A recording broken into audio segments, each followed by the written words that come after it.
all, let me thank you for the hospitality. It's a pleasure to be here. We had already yesterday pickup service from the airport, so everything is organized fine. I'm very surprised that it works in such a good way here, and I want to say thank you for hosting here. Okay, talking about DNSSEC. Everybody here in the room knows what DNSSEC is, so I do not go into technical details, but try to remember you to a better time. Sometimes in the past, we had a warm and fuzzy feeling, everything was okay, everything was fine, we do not have to deal with customers, we do not have to deal with stock exchanges, we have our own companies, or on the university we don't have to think about business cases anyway. And this is the area and the time frame where DNS was invented. It was invented by people who was bored updating tables, host tables. And at some time they find out if we have a structured namespace, we can use it to distribute the database. And the assumption on the whole system is if I ask somebody else, is an honest one, and will answer correctly. But if you provide some information more than I asked for, it might be useful information. So the whole DNS system is based on the assumption that we are in the ideal world.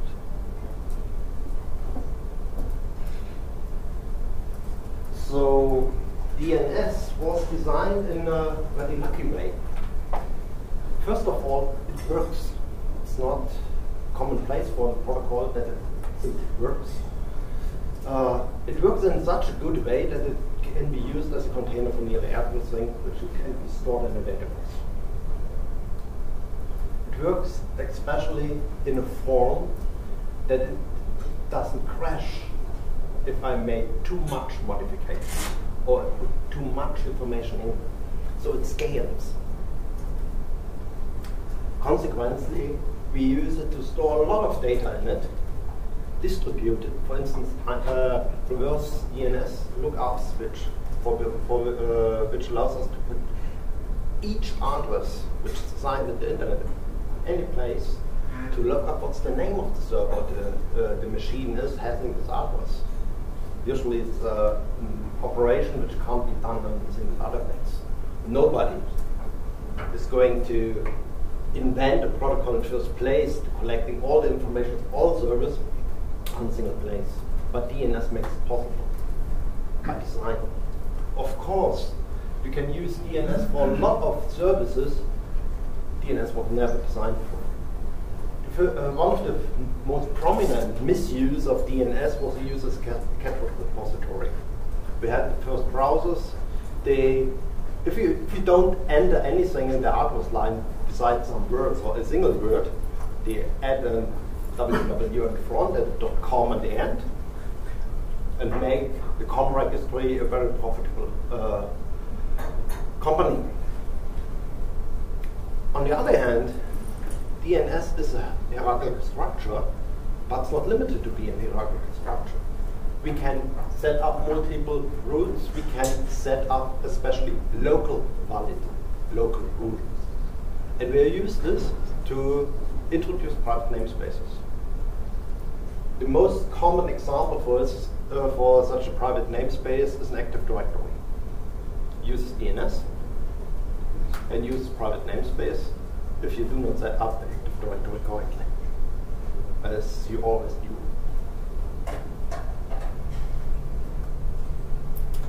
Of course, if we have an area where we can play, we can use the area even for business play, for business cases.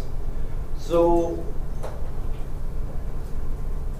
you all know it's difficult to have internet access unless you have the password in the first place.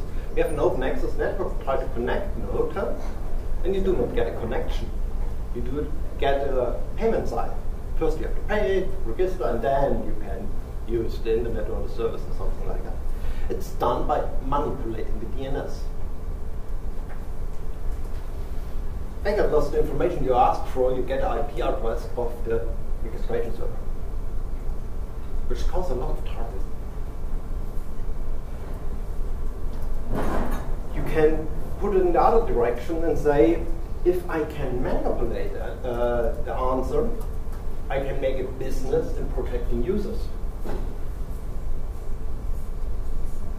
For instance, if we go and add a service which pulls out all the bad information from the internet, but do not allow me to resolve the addresses. That's very good business. And the next point you all know, if Google lives from advertising. If you, as a service provider, want to live from advertising too, it's very difficult because nobody pays you for advertising, nobody sees. If you're manipulating DNS, if somebody asks for a name, it's not just because they have made a mistake. Usually, the browser will redirect you to Google, and Google earns the money. So a lot of ISPs come in and say, I manipulate DNS so that it comes to my search site, and I can sell the advertisements. Geolocation, different service, and switching ahead from ICANN. We also prevent warm sites by manipulating DNS, simply by moving all the delegations, the bad guys, register to the condomain. How do DNS work and how do DNS provide the trust we need? First thing you have to keep in mind is that DNS does not reflect the real world. It's a model. It's a model made by administration purposes. You're going to say, I have something there and I want to model it in a DNS style way and put it into DNS records. This modeling, if you're doing it right, guarantees success. If you're doing it wrong, nobody can use it. Then we have technical details from the primary server, put it to the secondary server, asks down the hierarchy, delegation chain to find the right server, to transfer the information to the resolver. Now stop, the resolver has to do something. It has to collect the data and to interpret it in a form to find out what it's really asked, and it's the correct answer. The interpretation is mostly mechanic. Most common exceptions are C-names, D-names, where you have redirection in the DNS. And that's the point where DNSSEC is coming into play. The processing on the resolver is the place where we want to add something now. So the information from the processing is going to the application, now has to be interpreted by the users, which is another very difficult thing to do it right. The more information the application gets from the resolver, the better the information to the user can be, so the user can interpret the result in a better way. For instance, if you do not present a web page saying, something is going wrong, ask your administrator, it's a bad interface. If you are saying, I tried to check the name you entered, we have 3 segments okay, and then we have an error, but there's a nearby segment that might be right. Do you try to access the following outputs? It's much better than to redirect them to a search engine. If we go to the single points and ask what can happen on DNS, we have the technical distribution base. From the master server to the secondary server, down the hierarchy, transfer of the networks. And there we have to secure something. There we have attacks. A lot of very famous ones. And we have to decide, we have to make a design decision here, how and what we want to secure. Do we want to detect the manipulation on the way and keep everything else as it is? Or do we want to prevent wire traffic because we are concerned with privacy? It's a very basic design decision. Both ways are going to come out different results. Preventing manipulation, going the way to DNSSEC. Preventing wiretapping, going the way to DNS kernel. Different design decisions, different results. If you manipulate the DNS in order to bring something in, you have the same problems as every time you're extending a well-known protocol. You have a startup problem, you have the problem to do it in a way the other did not break. And that's the problem of DNSSEC. The reason why this took 10 years to bring it to a final stage. It's still designed by admins. They do not understand the problem of the real world, especially they do not understand the problem of security. The first typical example of the first horrible design mistake made by the admins by designing the protocol was where to put in the key information. If I have something to sign, like in order to prevent detecting manipulation, I have some cryptographic operation, signing something, verifying something, but I have to get a key for verifying the zone. Where to put it in? Usually, you do not ask the person who provides you the information to provide you also all the tools to verify the information. It would be silly. So the original design decision was to ask the parent for the key. It's another institution, it's another person. So we get a trustworthy information for the key. And then we get zone data, designed zone data from another point, from the real zone operator, and we can check if both match. Was it bad design decision? Was it based on the assumption that we have a DNSSEC deployment in 1 year for all the zones? Doesn't work. So we had a lot of trouble in moving this design decision. And the next horrible design decision was NSEC. We go out and have to prove that we do not have a result. Proving that something exists is very simple because we can put it in, have a signature over, it's plain, straightforward. Proving to have not something, especially if we do not know what will be the question, is a little bit more difficult. The NSEC idea is to say, I know in some order an entry before and an entry after the question. And there's a gap. If we sign the gap information, we have a proof that there's nothing between. On the other point, if we ask for a record where we have some records but not the special records, we need to prove that some information is available but the special one is not.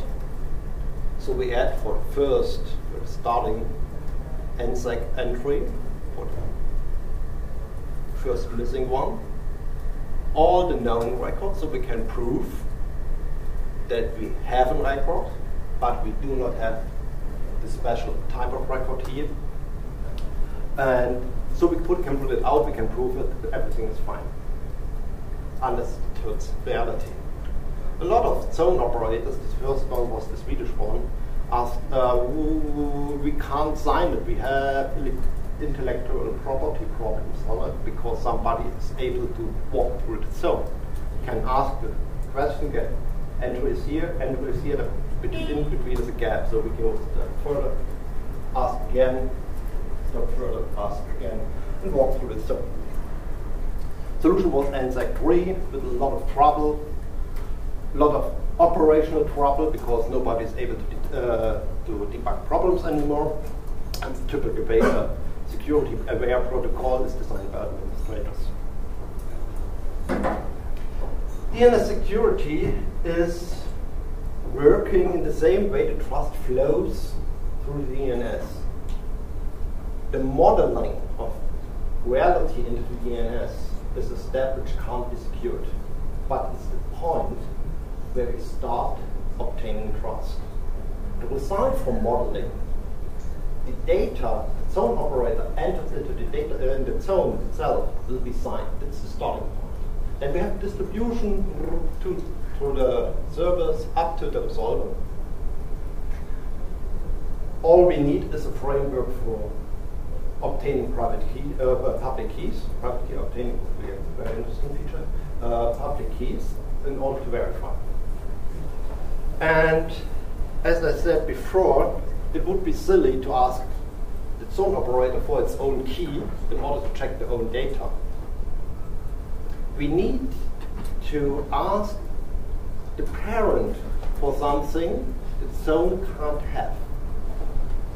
And that's a new operation, new step in the DNS protocol. It's a change in the DNS protocol. We never before had the situation that we asked for data, for label, which had not been resolved in the client zone, but in parent zone. That we are able to especially ask for glue. That's the real point of the DS record, and it causes a lot of trouble. A lot of software is not able to adopt the right algorithm and find out the right records here. The most prominent example at the moment is Google DNS service. They do not do it right. They look out the DS records from the wrong zone, so the whole DNSSEC breaks. What we get is we have signed information. The zone operators enter manual in the zone up to the end resolver who can verify the data. Regardless of the information flow between, so we can get caching. And there's another point on DNSSEC protocol, which is often forgotten. We get TSIC and C0 for peer authentication. And we use it for more than 12 years without notification that we are all using DNSSEC. So DNSSEC is not that unuseful as it claimed to be.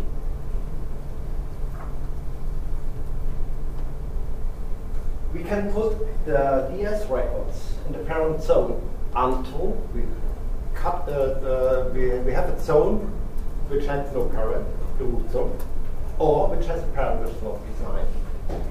Then we have to manage trust anchors. Fortunately, now the root is signed. And to fill in the gaps, we use trust anchor repositories. In most cases, automatic ones. Automatic means if we do not find a DS record because the zone is signed, not signed, we ask for a DLV record with the same semantics by adding the DLV provider, look-aside zone provider. Very simple operation, but nobody knows how to a resolver has to behave if there are more than one trust anchor in the configuration. It's an open question how to deal with contradictional results here. What we have and what is very useful is a completely automatic key rollover mechanism. We are able to inform a client which stores a local trust anchor that we have a new key. We use both keys, the old and new one, at the same time. And he has time to verify that we have a new key stored locally, update its database, and at some time we are through the rollover and everything works fine. I think we get a presentation on successful key rollovers in the next few minutes. But the result was one thing. We had applications. There must be some way to get a resolver results, processing results to the application.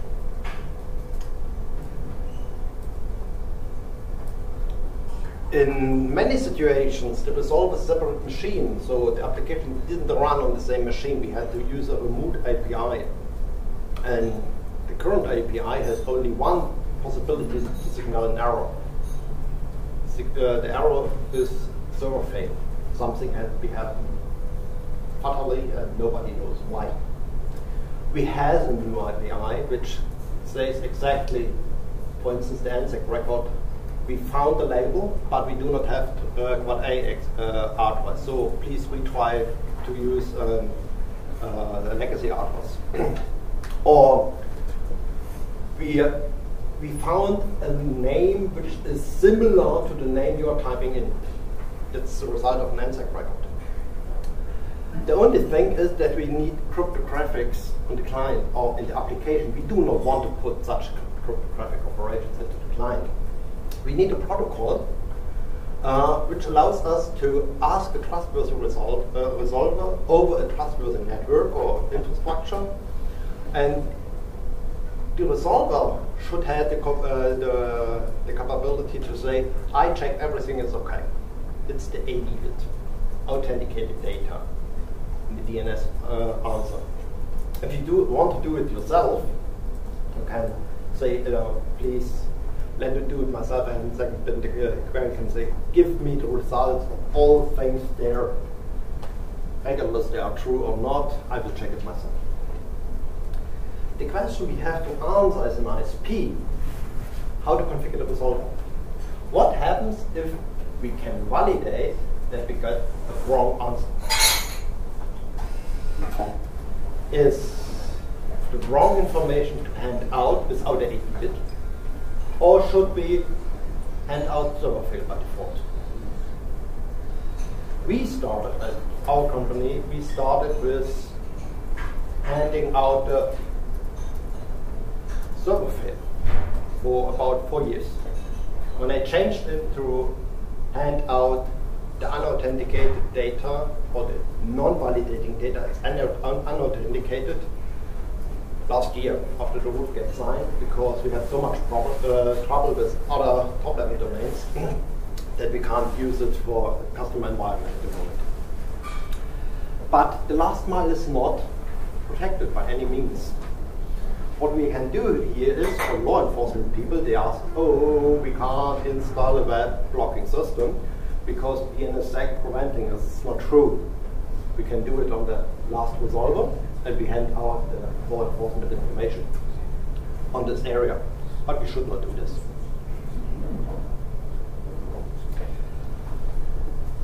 Many of you here, coming from administration viewpoint and operational experience, you can use DNSSEC, even if nobody is asking for it, because it benefits for the operational system, for the operational environment, for the administration environment. We use it at a company to centralize our SSH fingerprints on the DNS server. So we exchange some device, we change the fingerprint information, and open SSH using this information from DNSSEC. So we do not need local stores anymore than home directories. That's a very cute feature. Currently, we have a strong discussion in putting on TLS certificates, X509 certificates into the DNS, the Dane working group on the IETF. There's no technical problem. The only problem is how to transfer trust. Do we really want to transfer trust from a certification authority to DNS providers? Are they able to provide such a trust? On the other hand, the problems with certificate authorities are so immense at the moment that nobody believes that a DNS operator can handle it worse. But you can also put your DNS PGP keys in. So it's for the operational situation, it's very, very good. If you set it up, try to make it very secure. Do not hand out the wrong data.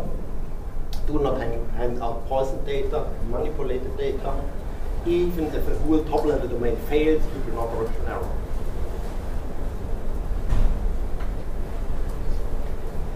The interesting point, and the main reason why I'm standing here, is to think a little bit further. What would happen if we put out DNSSEC in normal practice? Think, for instance, about an intranet. Intranets are, we build a separate network, we separate it from the internet, we use the internet for interconnections, for the different locations we have. We provide gateways, be nothing addresses. We're using split DNS for internal and external views because of NAT. Or we want to see internal servers more than all internal server names should not be visible outside. We use VPN to connect the locations. We try to hide as much as we can, and so on. It's a typical example. We have a big bad internet, nobody's trusting him. We build firewalls connecting the server locations, and everything is fine. But there is a problem. And the problem is sitting here in the room. This is the problem. Hand up. Who has a mobile device which is able to connect to the internet? Hand up. You are the problem. We have two impacts. First impact is IPv6. IPv6 allows us to connect to every device which has an IP address. And all clients try to get an IPv6 address. Even if they do not find one, they will automatically at home. IPv6 is for end-to-end communication and should not be translated. You might ask here what has to do with intranets. If you have in Windows Active Directory structure, it will ask for the domain names and ask for the server addresses. It will contact the Active Directory server. That's the other point of the DNSSEC one. We only have one root. We only have one known key. So we need a consistent internal and external view. We can't split it anymore. And if we have an enterprise solution, for instance, an Active Directory, they ask for their underscore TCP entries appended to their local name. But we can't have a local namespace anymore.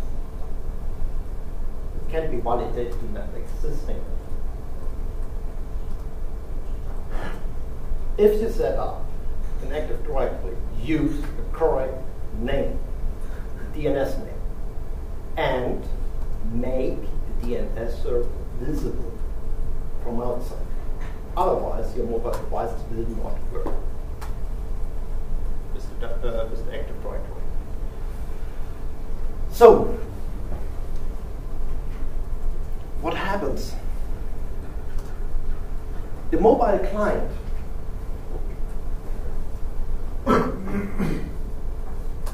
in most cases, it can't be configured. So we have one DNSSEC root. We can't add other trust anchors. It's always on. It's rooms in and out. And the bad point is, it's in the hand of a manager which has the ability to say, I need it. I need it here, and there's no chance that it can't be work if I connect to my local mobile device provider and then sitting on my room and I can't access the company data. With IPv6, he is able to connect from his mobile device to the DNS servers of the company in order to connect to the domain. And he is able to access the information there. So in order to have a consistent view for a mobile device in the company, regardless using the company infrastructure or the mobile infrastructure, we need to build a network in a completely different way. We have to provide public addresses to every device. We do not allow to fill it anymore. Of course, we do not need for VPN devices anymore. I think there's no vendor of VPN devices in the room. Okay, so we do not need it anymore. And we do not have the network under control anymore because we have a lot of other people there. It's a good approach, especially if you have wireless LAN in the company. You do not know who is connecting to the wireless LAN. You do not have control over it. It's not a patch fee. So the consequence is that we have to accept the consistency requirement. We have to provide the same view from inside and outside. There is no difference anymore. And that we have to provide other services. We can't rely on a connection, because it can break down, reconnect in a different way. We have to provide on user information, not a computer information. We want to be able that a user is using his mobile device, switching to its computer, and have access to the same data. Probably the same data he's just modifying on a different device.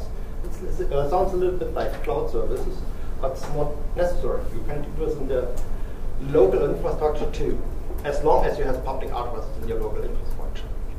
That means that you have to open your local infrastructure to the public and to secure the data. You do not longer secure the networks or the computers, you have to secure the data. You have to allow access from everyone to every system, to every service, and then have access control in the very last step. And the access control can't rely on the identity of the computer. It has to be bind to identifying the user. It's a challenge. But it might be useful to follow this challenge and to have a vision what we are doing now with this IPv6 and DNSSEC.